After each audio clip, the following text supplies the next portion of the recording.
All right, Ryan, introduce yourself and tell us how long you've been kayak fishing. Hi, so my name is Ryan Stager. I bought my first kayak 2016. I went out and bought an Ascend. I think it was a 128T, and I bought my wife and also a Ascend like U D10 or something. But you're basically just like sit on top, paddle kayaks. I did the first thing everybody does, threw the egg or the milk crate in it with some PVC pipe and zip ties and 3 rods, whatever. And that's kind of how the kayak addiction first started. Back then, like 2016, there wasn't many options for kayaks. There was, the Hobie, and I think like Titan, like the native Titans were pretty popular. But $3,000-4,000 for a kayak, you're kind of like, holy cow! Like, I was in that boat of that person. Like, well, why not just buy a boat? So I ended up going from the kayak thing to a old. I got really into like the tiny boat nation stuff. I stripped down an old Bass tracker, like a 1980s Bass tracker, put a deck on it, fished for that for a season, and then went into the big boat world. I bought a Ranger bass boat. It was my first bass boat, and the thing was great, man. But you learn as a pretty fast as a boat owner, like the money starts to add up. They don't joke when they say break out another 1,000, man. Like after blew one motor, then you spend 5-6 grand for a new one. You put a new old 2-stroke on it, then something something else breaks, and so that was like probably around COVID time. I finally was like, you know what? Let me think about getting into the kayak thing again. And when I bought my first kayak, I was actually in the military with I don't know if you know him, but Sean Dominic. He used to run the Western Trail at MAKB. He's a good friend of mine. He got me into the Ascend originally, and then I started listening to him and his friend Bobby were doing a podcast, Jigs and Bigs podcast, and they kept talking about these online tournament things. And it kind of I started getting interested. I was like, you know what? Let me look into that. I bought the catch board, and I signed up for it's a multi-species tournament. You could do it anywhere, and each fish counted as a point. And I signed up, and I liked it. I was like, this is fun. And then they started talking about this MAKB thing, and I made the decision that year. I think that was 3 years ago. So like 2022, 2023, that winter, I was like, I'm gonna buy a kayak. So I went out, bought a Hobie PA14 with the 360 drive, and I put a graph on it. I sold the bass boat, rigged out a little Tractor Supply or Harbor Freight special trailer, threw the kayak on it, and went out to my first tournament. And that was like I think it was a multi-lake tournament, and there was only 2 of us at the lake at this pond. Never fished in Massachusetts my entire life. I live in Connecticut. Never once fished in Massachusetts. It was my first time, and there was like 40. It was like a 40-person multi-lake tournament, and I got like I don't even know, like 25th or something, and like super like that was like after that I was like addicted. I was like, this is so much fun. Like I was proud of like a 20. I caught 3 fish I think for like 40 inches. I don't know, like 30 inches or something, and I was so excited. Like, dude, this is so cool. So then second tournament was at Stock Bowl, and I was thinking showing up with the Hobie, a 9-inch graph. I'm like, man, people are gonna like make fun of me. I'm like overkill, right?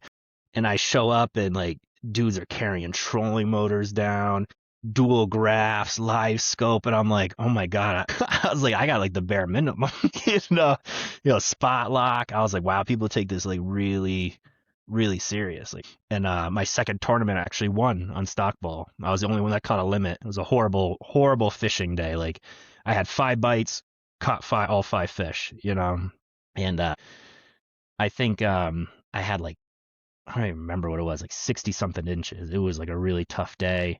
And Jerry, he got second, and he had 2 like 20 inchers, but he only had 4 fish. So he still kind of busted my balls about that one, because he needed like an 8-incher, and he would have won by a landslide. He had 2 massive fish in the first like couple hours, and I would say that was probably what hooked me. Like after that win, getting together and getting like kind of recognition from people and stuff, that's when I was like, dude, this is awesome, man. Like, this is so much fun. So that was 3 years ago, and ever since then, man, been fully addicted. Do you still live in Connecticut? I do, yeah. I'm in like central. I'm like right on the Mass border, so I'm like 15 minutes from Long Meadow. It's actually pretty good for me because I can fish the west, the central, north. Everything's basically 2 hours from me. So it's actually a pretty nice location to be. Okay. Any reason that you went towards MAKB and like not any of the trails within your own state? It was Sean Dominic because he was the director out Right. west, and Yeah, yeah. I already knew him, and it was cool just already knowing at least one person because I'm kind of introverted at times, so like I like really won't go outside my comfort zone, but knowing somebody really kind of pulled me to that. And then like as soon as I did, like I said, dude, as soon as I did, I think it was the second tournament, the other director, Nelson, he came up to me, he's like, "Hey Ryan," like he remembered my name, and I was like, dude, that was so cool of him. Like he like it made me feel at home more, it made me feel comfortable. So I think that's why I never even really ventured out. I did like some Slay Nation a couple of years ago, and but MAKB was just like kind of it just everybody was so nice, man, and just like it felt like home, you know. You just get along with everybody. Everybody's kind of on the same like addiction level of this fishing thing, and it's really cool. Now, have like you were in the boat world before. Were you always like successful? Because you said in your second event, MAKB, you took first place, which is no slouch with the competition around here. I never got into tournaments on the big boat. I was pretty close. I went to some meetings for like a Bass Nation big boat thing, but I never jumped in because like most places, like if you weren't already in the club, they want you to like a lot of them want you to start as a co-angler, and that I had no interest in co-angling. You know, I don't want to fish on the back of somebody's boat. I don't want to fish other people's patterns. Like I have my way of kind of doing things, and I think really what made me like you know successful right out like kind of coming out of the gate was I just had so much time on the water by myself. I mean, when I bought the bass boat, my buddy Ethan and I, we would my local lake here, we would go out there at 7 in the morning and not get off the water till like 7 at night. You know, we would do that every single Saturday. And then after work, I was on the water. Like I just spent so much time on the water, and I think that really helped me. Is there like anybody, like, cause it's the old school way is like figuring things out yourself, but like, is there anybody like on social media that you watch that you tend to follow? Not necessarily to pull stuff off of them, but maybe like a little bit of inspiration. I mean, I learned for everything bass fishing off of YouTube, like, because I didn't grow up bass fishing. You know, no one in my family was into fishing. I always kind of had the hunger to fish as a kid, going a couple times, just I'd catch whatever and have a blast. So when I first started getting into bass fishing, like probably when I was about 20, 21, I started getting into it. I would go with a buddy, and he had his dad worked for the state, and they had a pond there that they used to clean all the trucks and stuff, and it just had giant fish in it. Like, and no one ever fished it, so the fish were super stupid. Like, it didn't matter what you threw. Like, you could throw literally anything, any time of the year, didn't matter, and you'd catch fish. And that was the first time I really bass fished, and I was like, that's like kind of where like just I started just really focusing on the bass stuff. And it was all YouTube, man, watching KVD videos of him talk about throwing crankbaits. And I think everybody probably like around my age with the Guggen Squad, like when they first started getting popular, like you watch those videos, like how to cast a bait caster, how to flip and pitch, how to you know run season patterns, and that's kind of like where I would get most of the ideas. And then it was just on the water practice after that, just trying something new, see if it works, see if you caught fish. Like I didn't even throw a wacky rig till like I had a bass boat. I didn't even know what a wacky rig was. I didn't know what a drop shot was. I like started off like power fishing, like throw a crankbait, throw top water, like that's all I did. And then I started learning like more like the finesse stuff, and like that's kind of where like I really like cut my teeth. Was a local pond near me that it has no grass either. It's a very rocky lake, and it has a lot of it's a trout pond, a trout management pond, but it's got a lot of bass and smallmouth too. So that's how I really just learned how to start bass fishing. And I didn't even learn how to fish grass till I got into MAKB. That was like going to Massachusetts, like going to A1 the first time I went to A1. I was like, oh my God, I do not have anything to fish this, dude. I'm like, I got open hook drop shots, and like crankbaits tied on. I'm like, I like got there, start fishing, and I immediately start cutting things off. I was like, okay, what do I do here? I was so lost grass fishing. So, I mean, you've obviously had success over the years. Have you seen it's tough to say, have you seen a trajectory in, your own skills? Because you started out and took, the first place, but, like, have you seen the trajectory over the, like, last 3 years with everything that, you've learned? Yeah, absolutely. So my first year, like I said, I won my second tournament ever, and then rest of the year I got my ass kicked. I just could not, like, I didn't like trust myself. I wasn't like sticking to plans.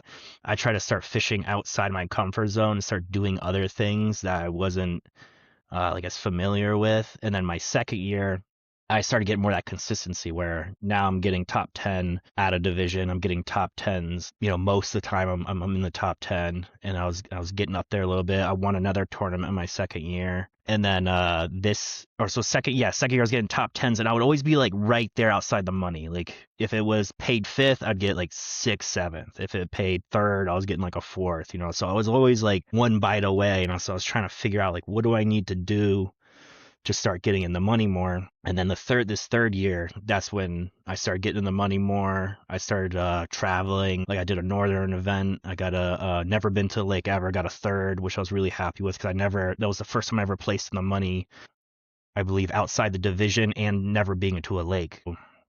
I think I started getting more consistent, and I just started to slowly get a little bit better and trust myself a lot more. Like listen to myself rather than, I think my first year I'd really just stick to one bait. Like if I caught one on that, I would stick to it all day and I wouldn't adjust. I wouldn't listen to myself. So I think I got definitely my third year, I started getting a little bit more confidence and started, listening to that inner voice, like, oh, I'll throw a chatterbait over here, or, maybe try the top water. Like I started getting a little bit more confident in myself, and I think it definitely helped me. Would you say you have, like, the highest, MAKB closed, obviously, but would you say you have a highest moment within that group? Highest moment.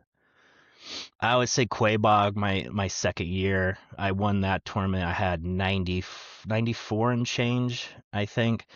Um, I would say that was definitely like probably my favorite tournament just because I caught so many fish and so many big ones too. Like, and I caught them fast. I think I had like 87 inches by like 8 o'clock or something. Like, it was just bam, bam, one after another. But I'm trying to think what else, but I would say, yeah, probably Quabog, and then probably when I putting away the Western Division this year, winning that was a really high moment for me because year two I got beat by I think two positions, like 12 points my second year, and that ate at me like all winter long. I was like constantly like, what could I did different? Like what if I did this in this tournament? So it kind of like eats at you all winter. You're not fishing, you're not competing, so it kind of ate at me. So I think finally getting over that little bit of a hump this year definitely was a high point for me. Do you put expectations on yourself, like your own pressure?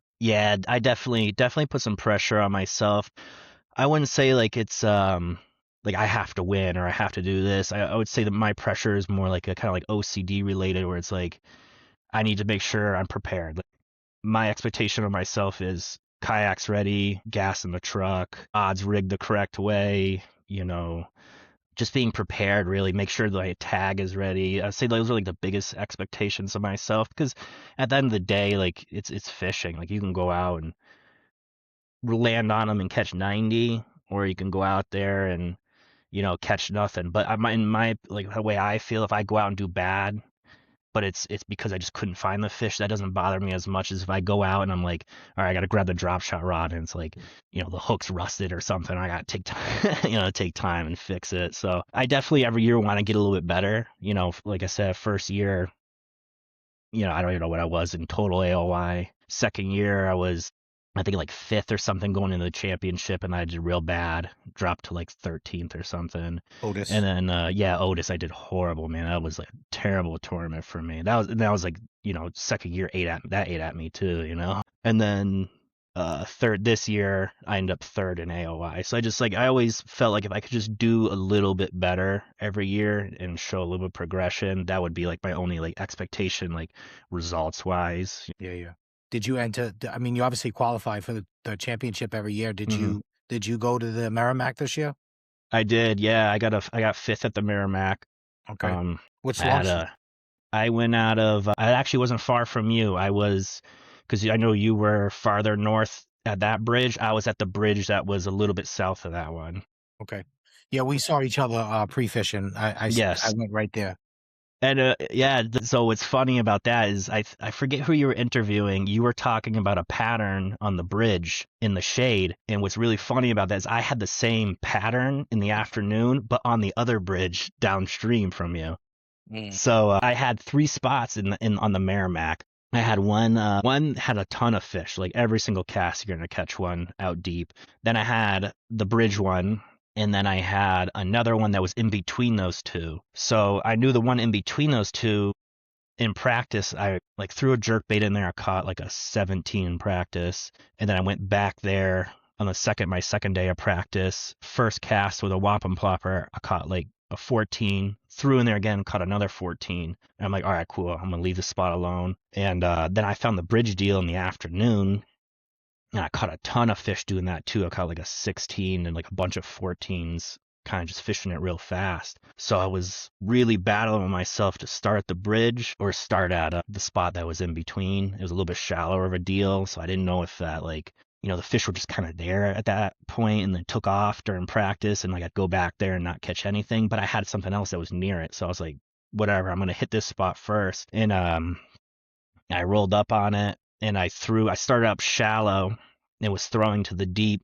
because I didn't want to start deep and pull those fish. If I caught one, I didn't want to pull a school like out deep into the rocks and get them to disperse. I kind of wanted to see if I could keep them because I kind of felt like they were all in one spot and like a spot maybe as big as a trampoline, like not big at all. Maybe like a 20 by 20 spot was the strike area. And like fifth cast in there with a wampum plopper, I catch like an 18 incher like right off like first 10 minutes in the morning, and then throw the top water in it again, don't catch anything, throw the drop shot in, and I lose like an 18 right at the net. It came off like I was holding it, the rod, try to net it, 18 comes off, and I'm like, oh my god, man. I'm like, after practice, I'm thinking at practice, I'm like, dude, 80 inches is gonna win with how my Mm. practice went, and from what everybody else was saying, that's what I thought would win it. So I'm like, damn, man, just lost like an 18. Throw in the same spot. I hook like a 16, lose that at the net. It jumps right at the boat. And at this point, I'm like, dude, you've got to be kidding me, man. Like, so I had no life scope in the water or anything. I'm just fishing. And so I'm like, all right, let me sit down, breathe, put the live scope, kind of look around. I start looking around. I'm like, oh my God, there is fish on every single rock. I'm like, there's just fish everywhere. It's like 8 foot of water. Cast in, I just start catching them one after another. I put it on the board, take a picture. There's like no internet. Like the phone's spinning, sending the fish. I cast, I'm reeling another one in. It's sitting in the net. I'm waiting for the fish to submit. It submits. I measure the next one. It just keeps happening for like 10 fish. And then I just like, I'm slowly upgrade. I'm like, catch a 12, then catch a 14, then catch another 12, then a 15. Then I catch like a 16, then another 16. And then I think in the first 2 hours, I had 81 inches. Mm. And I'm thinking like, oh my God, I'm one more 18 away from winning this thing. I'm like, I could like if I put up like 84, I think I could put this away. And then I keep fishing, I don't catch anything. I run some other patterns, and I'm like, man, I just couldn't get on anything like decent size. Everything could be in the same, or like 16 inches. And then I checked the score at 12 o'clock, and someone's got like 89, and I'm like, okay, I feel much better.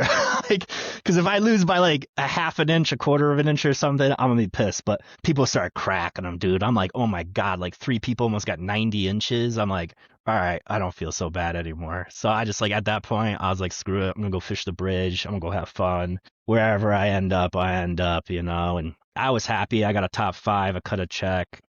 At the Those guys, championship, no less. yeah, those guys cracked. Man, because I think I had the highest amount of inches in everybody that was on our side of the lake. I think I knew that title side.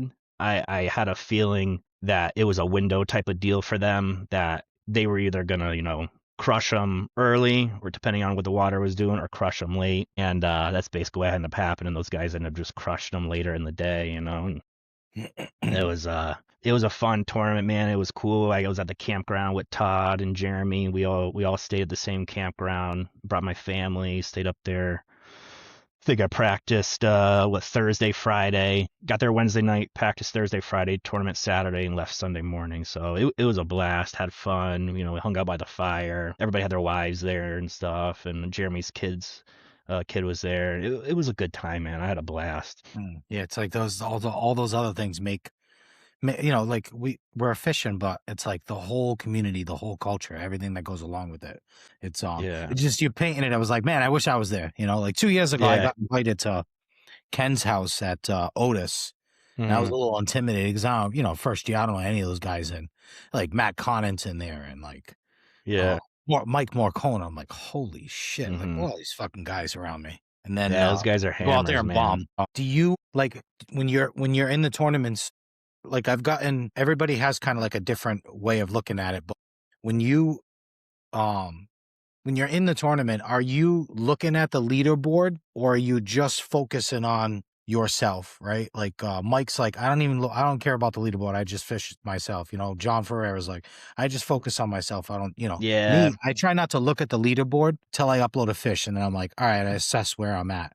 But I try not to follow the leaderboard. Like, how does that work with you? I've kind of gotten to like waves of it where I think when I first started, I would look a couple times, 3 or 4 times throughout the day. But like my first year, I would always get caught up in this. Like I would see someone like say if I had 50 inches and the person in front of me had 50, I'm like, oh, dude, I got to catch a 14 to catch this person. But like this is like that's how my brain was working the first year, and I was like, that's not what I need to be worried about. I don't need to be worried about catching up to the next person or whatever. Like, so I think like my second year, I used to just catch five, not even submit them. I would just catch five and submit when I had five, and I would look to see what I had, and then I would just submit throughout the day.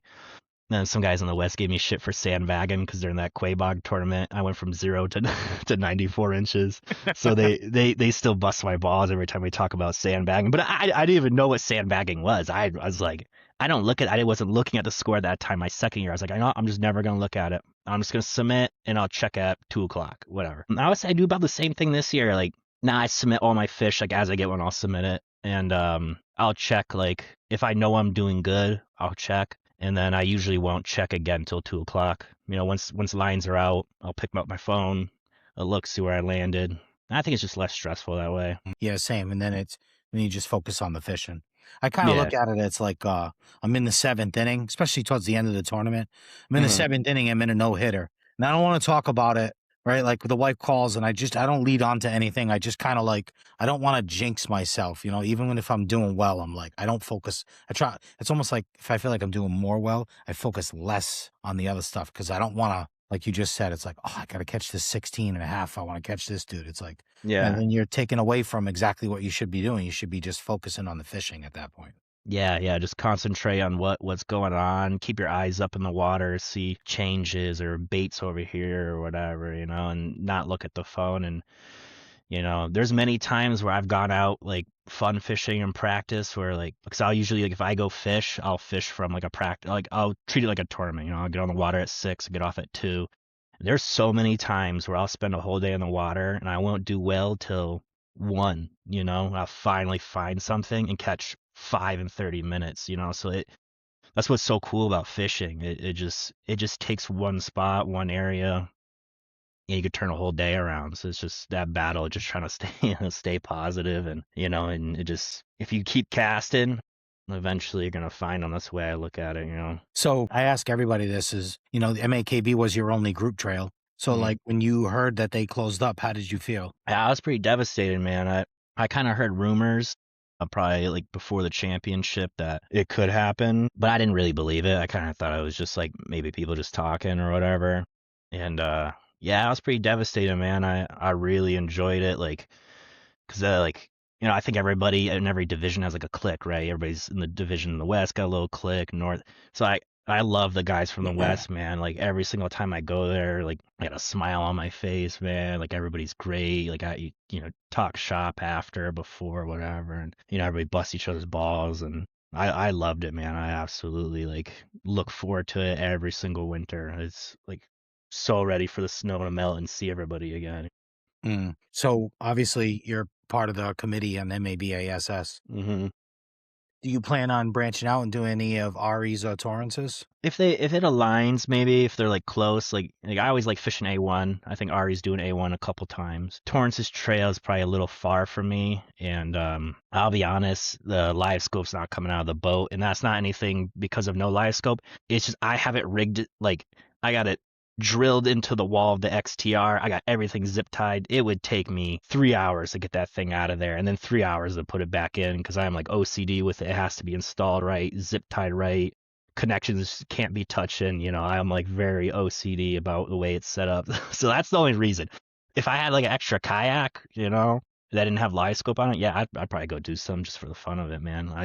If I had a free weekend, I have no problem going out and fishing. But I might hop in the Slay Nation ones. I did one of those. I did two of those a couple years ago. The team one for Massachusetts. It's ran by Jay. Really cool dude. His kid fishes, and then like I think like his brother or somebody fishes. They're a really cool, real tight group too. Cash at the ramp, real easy. I have fun. I didn't get to do any last year, but I definitely like to do some with my brother this year. So I'll probably do a couple of those if I can. So what are you running for a kayak? Just give us a quick little like 60, 90-second walkthrough of your kayak.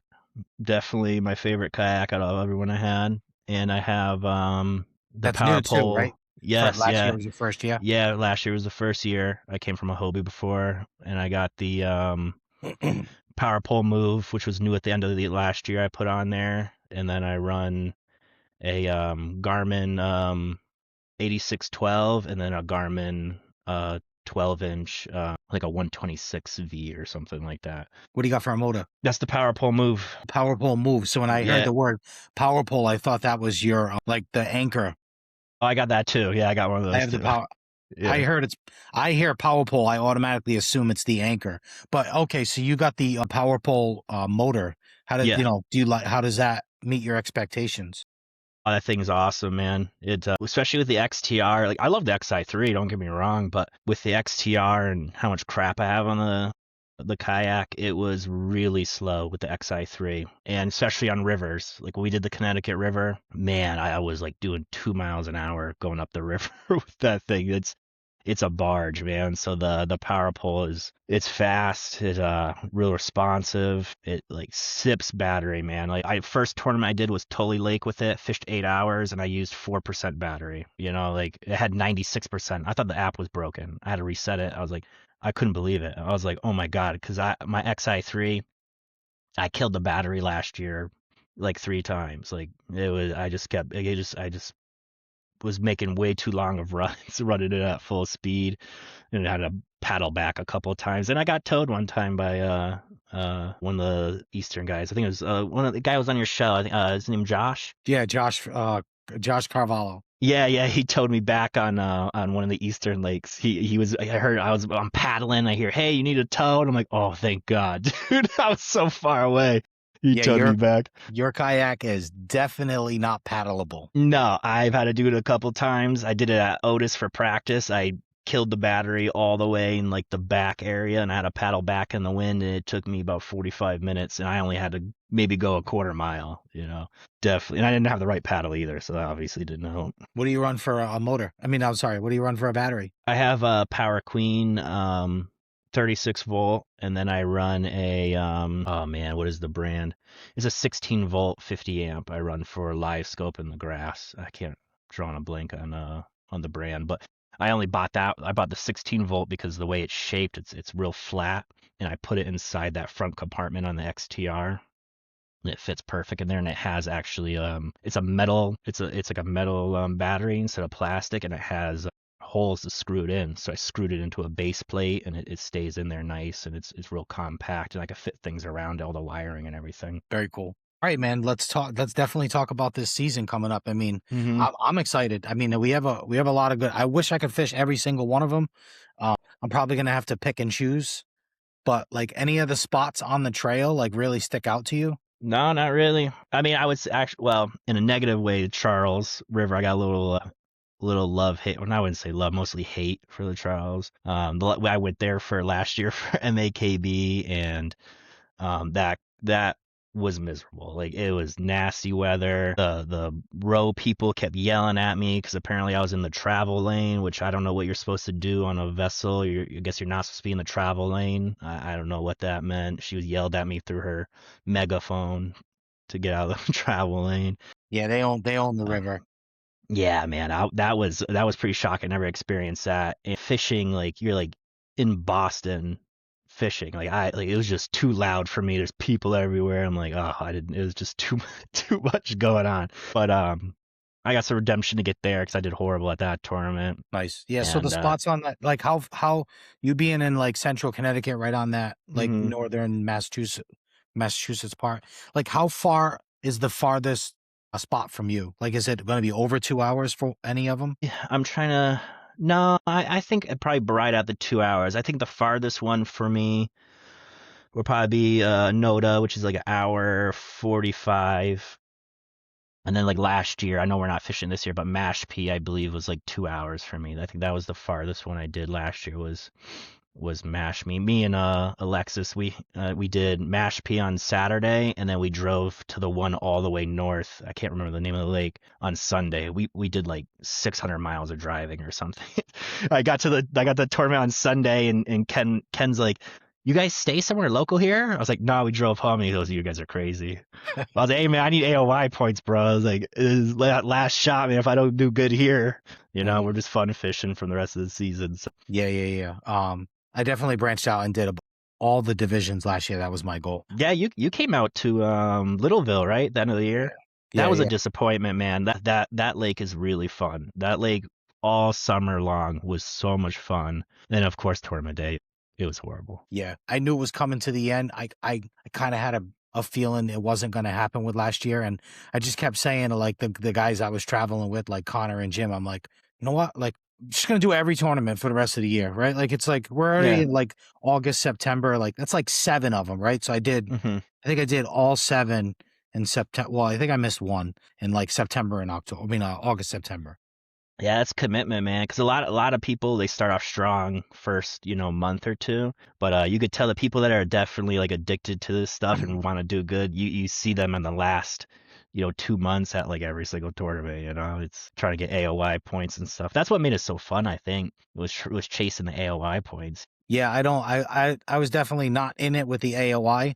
I was just I had already qualified. I was just more of Hmm. I just wanted to fish as much as possible. Yeah. I only cashed one check down the stretch. It was at Tully. By the way, you're the only person that actually got that photo in the background. You texted me like, is that Tully at full capacity? Yeah, dude, I was looking at it, and the only reason I knew is because of I could see exactly where I had to watch Todd catch all the fish, man. That's why it's like PTSD. I had to sit there and catch pickerel while I heard Todd. Oh my God, another 21 incher. I'm like, oh, fucking guy, dude, is relentless. Yeah, he's a beast. He'll be on in a couple Yeah. weeks. I think he'll be on Monday actually. Have you fished all of the spots on the trail? Like, have you been to every one of them? No, there's a couple new ones for me. Colebrook probably. Colebrook, yeah, surprisingly, because Colebrook's like 45 minutes from me. Never been. Colebrook's new. What Cohituate. else? No, you fished that one before. I fished that one. Yeah. Yeah, you've been to Tully, Onata, Webster, Hmm. Charles, Manchug. Yeah.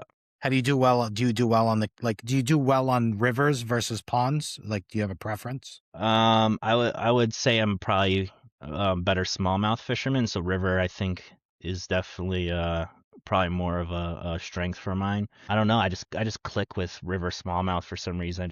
I just seem to do better than some of the pond fishing, like largemouth fishing. But I mean, I love both. But yeah, I don't know. I just I figure out the river stuff a little bit easier for some reason. Have you fished the Connecticut in that area before? Yeah, I put a lot of time there last year because I fished Barton's Cove quite often. Last year, I went out there on a whim for the spring bass brawl. I just picked that place. I was like, whatever, I got a tournament there this year. It was 5 months away from the tournament, but I was like, I'll just go out and just kind of just check it out. And I did pretty good. So I went back there again for the fall brawl too.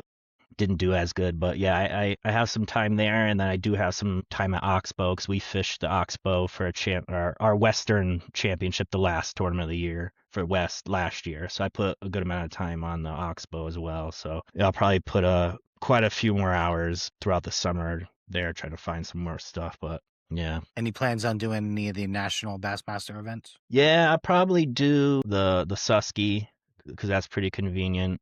I was gonna do the Florida one the beginning of the year with Jeremy, but I got my second child coming in beginning of April, and I have a ton of stuff around the house to get done, so I wasn't able to make the commitment and go down there. So probably do the Susky, and depending on how everything goes with the baby and stuff, maybe try to do one of the other ones, just kind of flip a coin and go to one. Maybe do they have a team series that's going to Cayuga in June.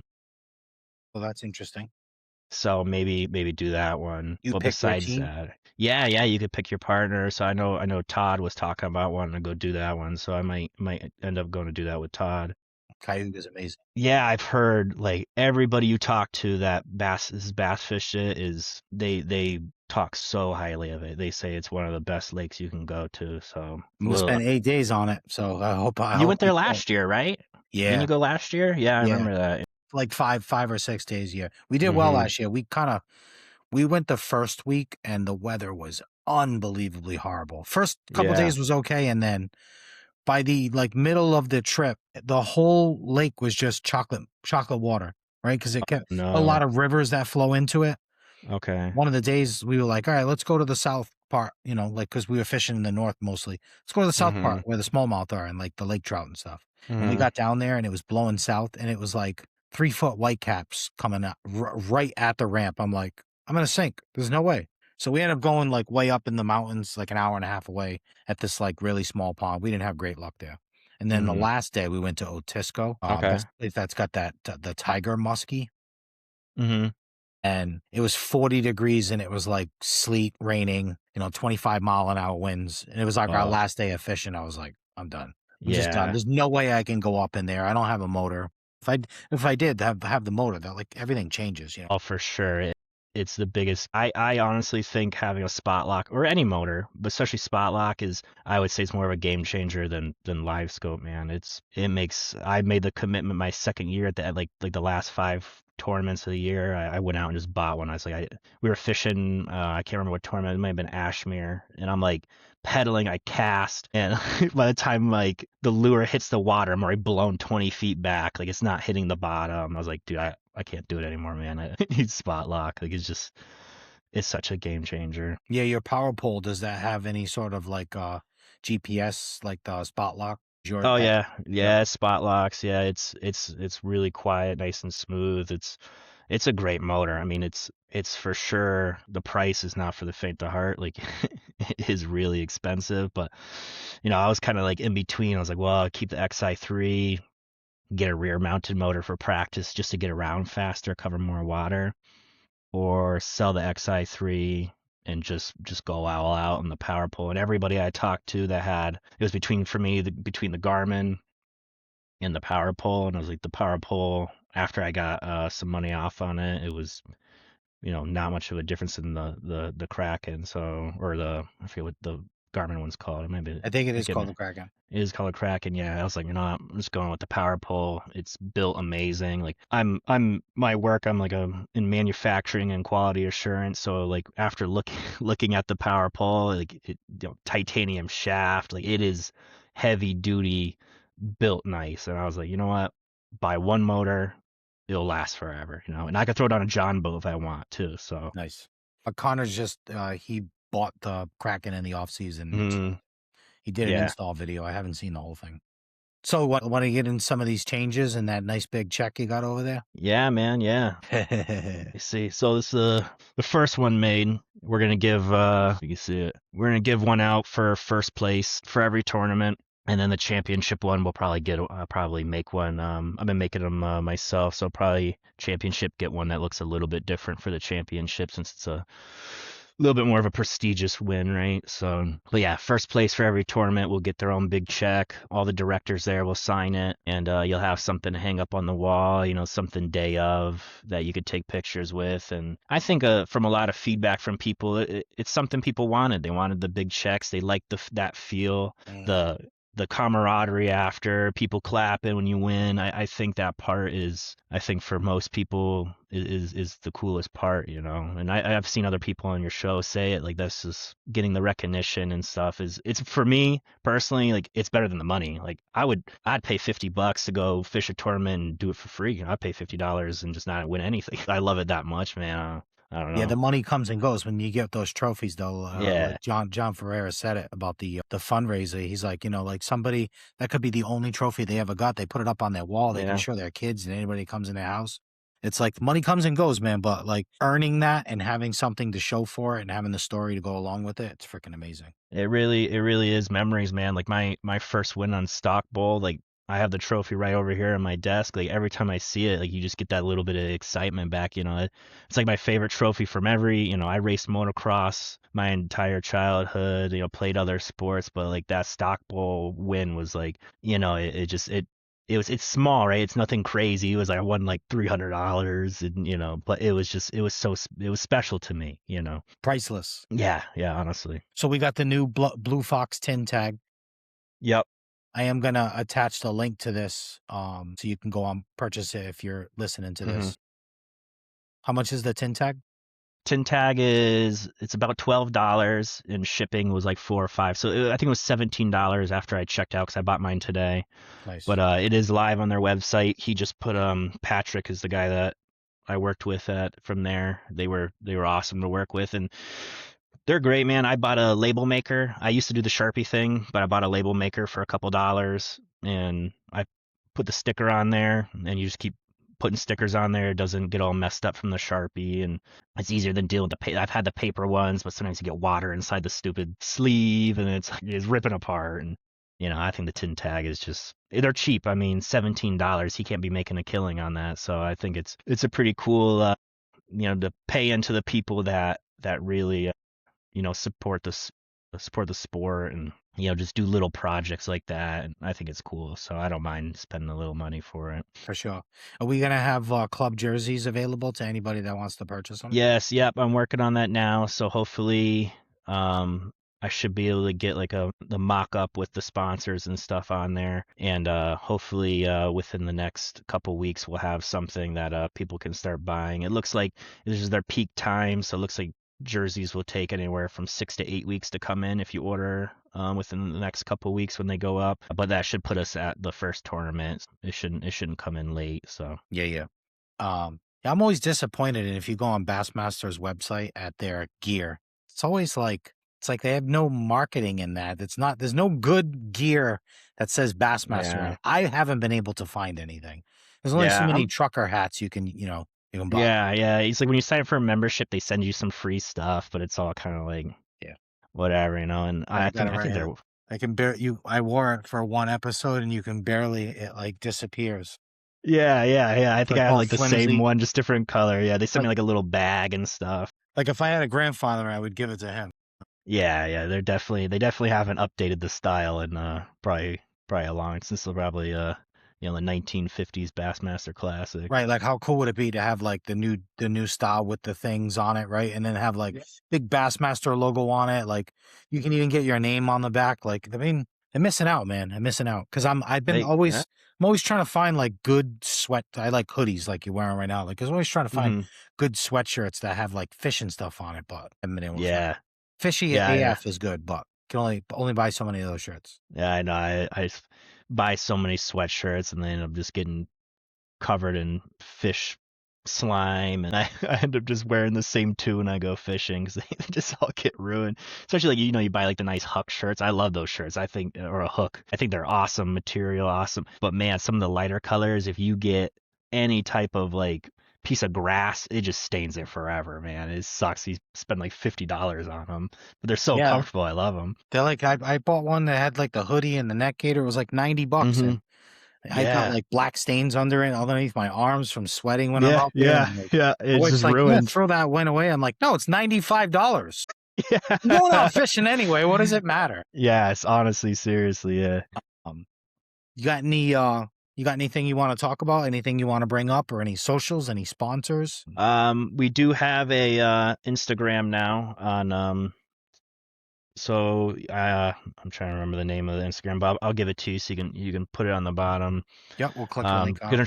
Gonna try to update any information. I put on there also the link for the tin tag.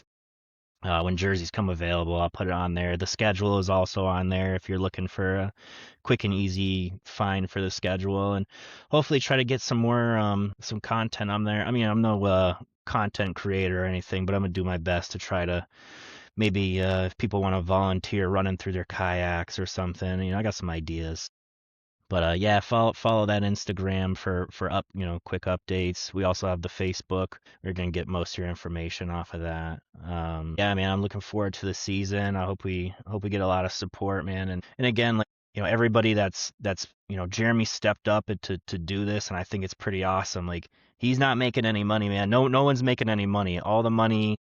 I know it's a little expensive. I know it's like $90 total to sign up. I know it's not cheap, For especially payouts. if you're yeah, and especially if you're running all three clubs. I get it, but it definitely has higher payouts, that's for sure. And if you're interested in going to the classic, man, it's the only option if you want to go unless you fish the national trails. It's definitely some cool stuff coming with that. So, I hope we get the support, and I'm looking forward to seeing everybody, man. I'm excited.